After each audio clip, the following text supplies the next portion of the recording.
లేని వెన్నెలంతా నేల మీదకొచ్చినట్టు నువ్వుంటే చూడవా.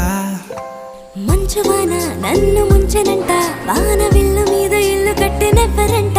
ఈ లోకమంతా నిన్ను చూసినంట, ఏ దిష్టి నిన్ను తాకకుండా ఇంటిలోనే దాచుకుంటా. రంగు రంగు తారలన్నీ తొంగి తొంగి ఒక్కసారి చూస్తే